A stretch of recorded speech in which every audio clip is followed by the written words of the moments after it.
올해 노벨문학상을 수상한 한강 작가는 광주가 고향이고 전남 장흥과도 인연이 깊은데요.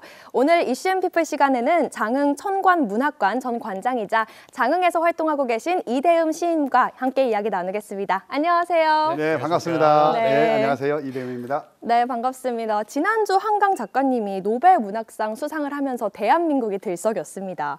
아직 그 수상의 기쁨이 가시지 않았는데 작가님이 보실 때는 어떠셨나요? 뭐 문학계도 그렇고 장흥은 지금 플랜카드가 지금 한 100개는 걸린 것 같아요. 예, 광주하고 네. 좀 다르게 장흥은 각 단체 그다음에 막 사람들 아는 사람들 전부 다 장흥의 딸 한강 해가지고 막 하고 있습니다. 예, 그 정도로 지금 난리가 아니고요. 네. 그다음에 이제 한강 작가가 노벨상을 받음으로써 이제 문학계에도 영향을 많이 미쳤죠. 이제 우리도 이제 물론 받을 수 있다고 생각했는데 네. 예, 우리 문학이 드디어 이제 세계 문학에서도 좀 조명이 될 수 있구나. 예, 이렇게 된 것 같습니다. 네, 사실 저도 이 기사를 봤을 때 굉장히 깜짝 놀랐었는데요. 네. 이 한글 작품은 사실 번역하기가 어려워서 노벨상을 수상하기 어렵다 이런 말들도 있었잖아요. 근데 이번에 이런 편견을 깨부수고 노벨상을 탔기 때문에 더 의미가 깊은 것 같습니다. 그렇다면 이 도대체 노벨 문학상이 좀 어떤 상이고 또 수상하기 위한 특별한 조건 같은 게 있을까요?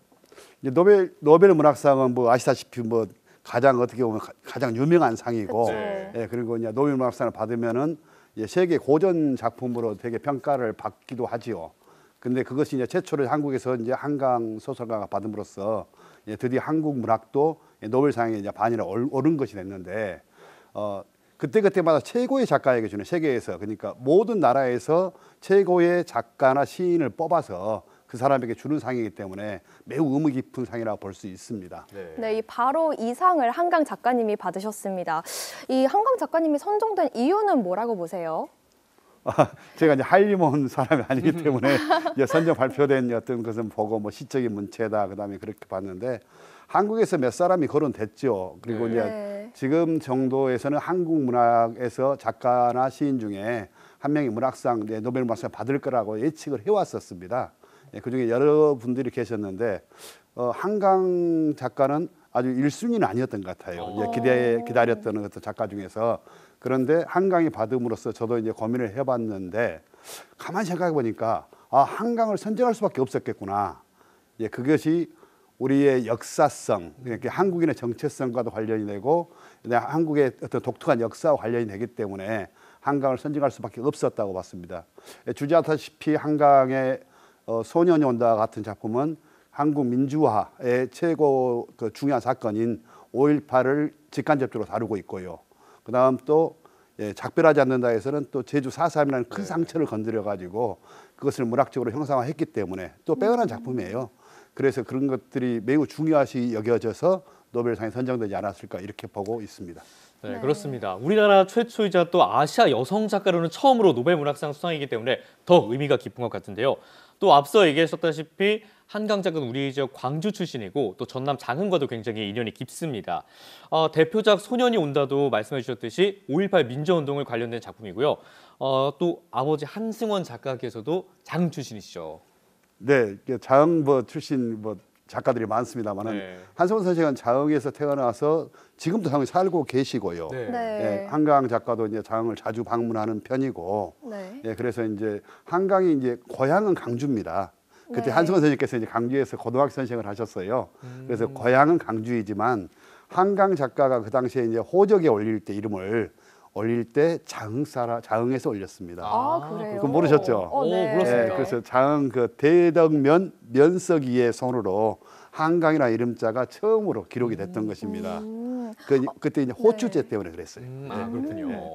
한승원 선생님은 지금 장흥에서 계속 집필 활동을 하고 계신데 얼마 전 기자회견도 하셨더라고요. 얼마나 기쁘시겠어요, 사실. 마을에 이제 막 축제도 열리고 있고 그렇다고 들었는데 작가님께서도 활동을 이제 장흥에서 하고 계시잖아요. 직접 통화도 하셨다고 들었거든요, 한승원 작가님이랑. 아니 그날 기자회견 자리에 그 자리에 있었죠, 제가. 그렇군요. 제가 있었는데 저한테 이제 와달라고 이제 그 군에서 그래가지고 갔는데 저하고 한 선생님 그 주가 돼야 되니까 저는 이제 숨어 있었죠. 숨어 있었고 이제 몇 가지 인터뷰만 좀 하고 그랬는데 선생님 그러시더라고요. 전날 8시 정도에 여기다가 전화를 해서 축하드립니다. 한강 작가가 노벨상을 받게 됐습니다 그러더래요. 네. 다른 거 아무 연락도 없었는데 그래서 한승원 선생님께서 그랬답니다.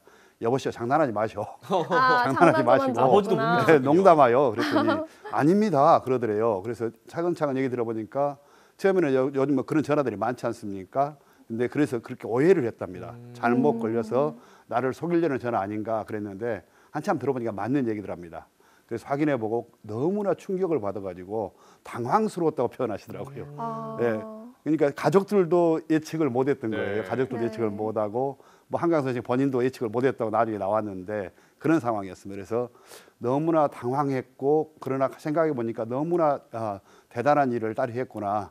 예, 가장 큰 효도를 한 것 같다. 아버지를 뛰어넘어서 세계적인 작가가 되고 예, 그럼으로써 가장 큰 효도를 한 효녀로 보더라고요. 그렇습니다. 네. 정말 가족도 믿지 못할 만큼 너무나도 대단한 일이었는데요. 예전부터 장흥에서는 글 자랑하지 말라 이런 말이 있을 정도로 굉장히 장흥 출신의 문인들이 많이 계십니다. 앞서 말씀하셨던 이제 한승원 작가를 비롯해서 이청준, 송기숙, 또 이승우 작가를 비롯해서 또 우리 여기 옆에 계신 이대흠 시인님도 장흥 출신이잖아요. 이 장흥 출신의 문인들이 많은 이유, 또 장흥에 무슨 특별한 기운 같은 게 있을까요? 저희 이제 연배가 좀 차이가 나거든요. 이청준, 한승원, 송기숙 선생님이나 저희들하고는 연배 차이 나는데 예. 그분들은 되게 이제 이렇게 말씀하셨어요. 너무 가난했기 때문에 다른 걸 선택할 수가 없었다. 다시 말해서 이 가난한 사람들이 어떤 그 뒷배경이 없는 사람들이 약간 천재들이죠. 약간은 그 사람들이 가장 하기 쉬운 게 사실은 글입니다. 그래서 이제 그렇게 해서 글쟁이가 되고 작가로서 이제 어떤 일정한 반열에 올라가고. 근데 이제 저희 세대는 좀 다른 게 장흥을 대표하는 인물들을 보면 항상 저희 어렸을 때부터 예, 한승원, 이청준, 송기숙 이름만 나왔어요. 예. 어떤 유명한 정치인인 것도 아니고 그러다 보니까 그분들이 일종의 저희들의 모범으로 보였던 것이죠. 그래서 그것을 보고 글을 써야 되겠다라고 생각을 했던 것 같고 그다음에 이제 역사적인 배경을 하나 잠깐 얘기한다면은. 장흥이 이제 동학이 굉장히 성했던 곳이고 동학의 4대 전적지입니다. 그러니까 근데 그 무렵에 좀 재미있는 게 또 장흥에 100년 이상 된 교회가 4군데가 돼요. 그러니까 서양의 어떤 사상 같은 게 빨리 들어온 곳이에요. 네. 그러니까 우리의 전통적인 사상과 서양의 사상이 두 가지가 동시에 100년 이상 된 어떤 그 융합이 된 거죠. 그런 배경이 이 장흥 사람들에게 알게 모르게 어떤 철학적이나 사상적인 사유를 하게 만들지 않았을까. 저는 개인적으로 그렇게 보고 있습니다. 말씀을 들으니까 저도 한번 장흥에 가보고 싶다 이런 생각이 드는데요. 지금 전국에서 유일하게 문학특구로 지정된 곳이 바로 장흥이라고 합니다. 그래서 장흥 문학기획을 계획하시는 분들이 많을 것 같은데 이분들을 위한 코스 추천해 주실 수 있으실까요? 이제 크게 장흥은 네. 이제 이청준, 한승원, 이승우 그 선생님들이 태어난 곳이 네. 묘하게도 바닷가입니다.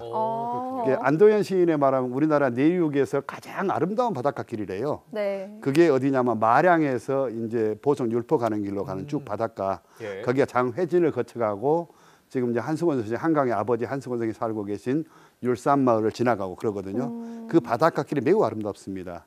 예. 그래서 그것이 그 장흥의 소설길이라고 볼 수가 있고요. 예, 또 한 가지 길은 이제 탐진강이라는 좋은 강이 있는데 예. 그 강 주변에서는 이제 우리가 이제 그 가사문학부터 해서 그다음 네. 현대 시인들까지 수많은 작품을 남겼어요. 그래서 탐진강변 팔정자를 중심으로 한 시의 길 그것을 시의 권하고 길. 싶습니다. 네. 그렇군요. 가을은 독서의 계절이라고 불릴 만큼 책 읽기 너무나 좋은데요.